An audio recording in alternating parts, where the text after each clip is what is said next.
Blessed is the one who reads aloud the words of this prophecy, and blessed are those who hear it and take to heart what is written in it, because the time is near.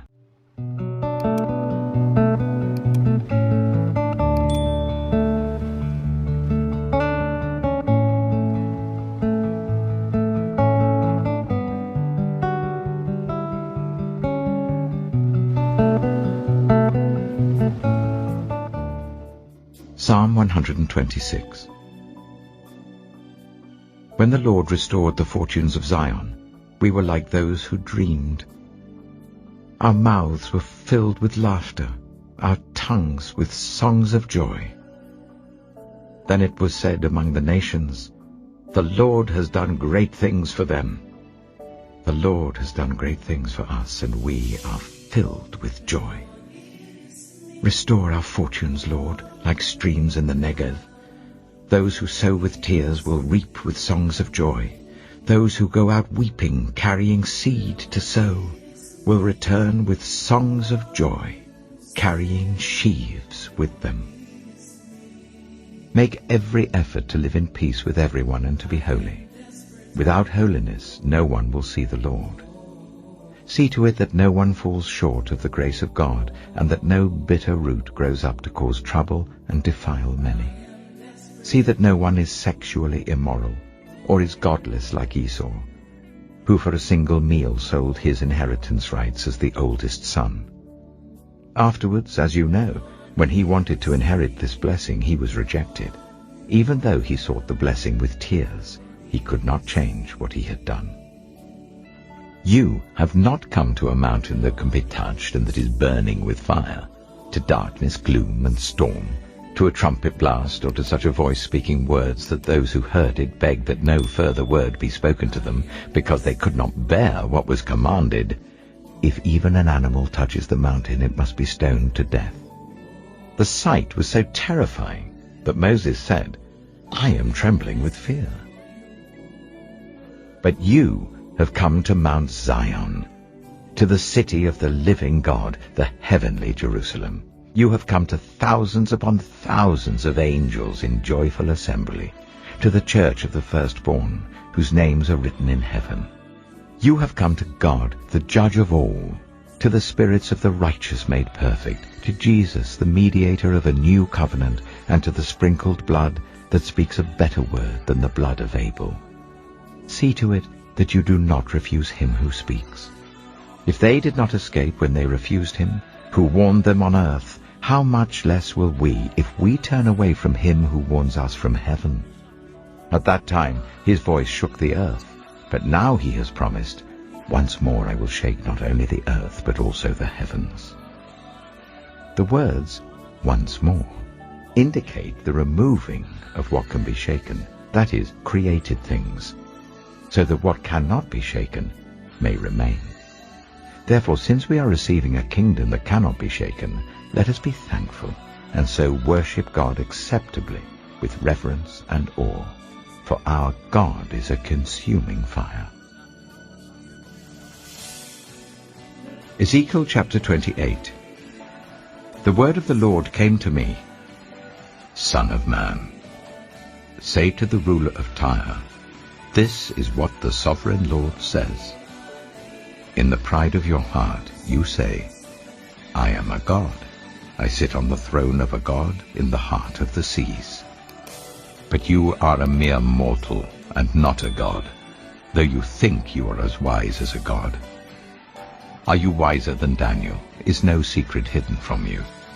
By your wisdom and understanding you have gained wealth for yourself and amassed gold and silver in your treasuries. By your great skill in trading, you have increased your wealth, and because of your wealth, your heart has grown proud. Therefore this is what the sovereign Lord says. Because you think you are wise as a god, I am going to bring foreigners against you, the most ruthless of nations. They will draw their swords against your beauty and wisdom, and pierce your shining splendor. They will bring you down to the pit, and you will die a violent death in the heart of the seas. Will you then say, I am a God, in the presence of those who kill you. You will be but a mortal, not a god, in the hands of those who slay you.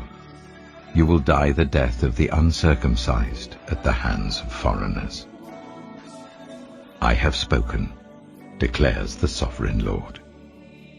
The word of the Lord came to me, Son of man, take up a lament concerning the king of Tyre, and say to him, This is what the sovereign Lord says. You were the seal of perfection, full of wisdom and perfect in beauty. You were in Eden, the garden of God. Every precious stone adorned you: carnelian, chrysolite, and emerald, topaz, onyx, and jasper, lapis lazuli, turquoise, and beryl. Your settings and mountings were made of gold. On the day you were created, they were prepared. You were anointed as a guardian cherub, for so I ordained you. You were on the holy mount of God. You walked among the fiery stones. You were blameless in your ways from the day you were created till wickedness was found in you. Through your widespread trade, you were filled with violence, and you sinned. So I drove you in disgrace from the mount of God, and I expelled you, guardian cherub, from among the fiery stones. Your heart became proud on account of your beauty, and you corrupted your wisdom because of your splendor. So I threw you to the earth. I made a spectacle of you before kings. By your many sins and dishonest trade, you have desecrated your sanctuaries. So I made a fire come out from you, and it consumed you, and I reduced you to ashes on the ground in the sight of all who were watching. All the nations who knew you are appalled at you. You have come to a horrible end, and will be no more. The word of the Lord came to me, Son of man, set your face against Sidon. Prophesy against her and say, This is what the sovereign Lord says. I am against you, Sidon, and among you I will display my glory. You will know that I am the Lord when I inflict punishment on you, and within you am proved to be holy. I will send a plague upon you and make blood flow in your streets. The slain will fall within you, with the sword against you on every side. Then you will know that I am the Lord. No longer will the people of Israel have malicious neighbors who are painful briars and sharp thorns. Then they will know that I am the sovereign Lord. This is what the sovereign Lord says. When I gather the people of Israel from the nations where they have been scattered, I will be proved holy through them in the sight of the nations. Then they will live in their own land, which I gave to my servant Jacob. They will live there in safety, and will build houses and plant vineyards.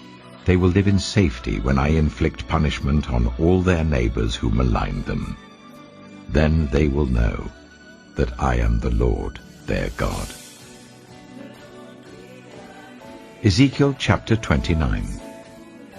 In the 10th year, in the 10th month on the 12th day, the word of the Lord came to me. Son of man, set your face against Pharaoh, king of Egypt, and prophesy against him and against all Egypt. Speak to him and say, This is what the sovereign Lord says. I am against you, Pharaoh, king of Egypt, you great monster lying among your streams. You say, The Nile belongs to me, I made it for myself. But I will put hooks in your jaws, and make the fish of your streams stick to your scales. I will pull you out from among your streams with all the fish sticking to your scales. I will leave you in the desert, you and all the fish of your streams. You will fall on the open field, and not be gathered or picked up. I will give you as food to the beasts of the earth and the birds of the sky. Then all who live in Egypt will know that I am the Lord.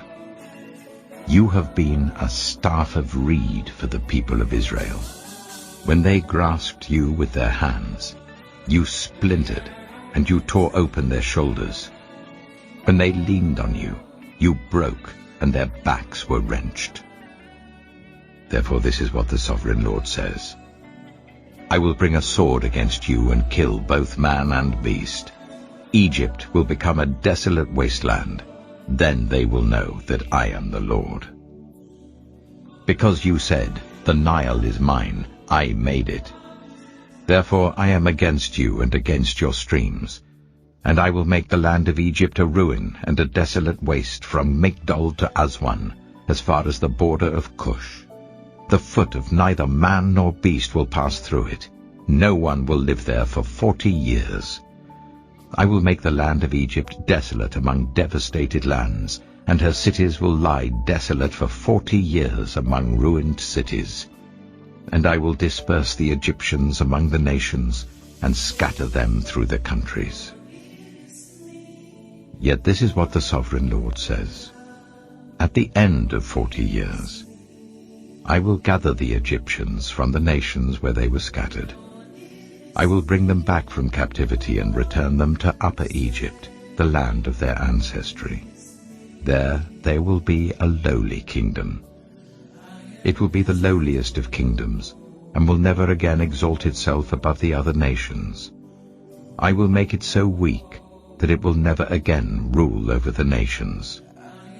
Egypt will no longer be a source of confidence for the people of Israel, but will be a reminder of their sin in turning to her for help.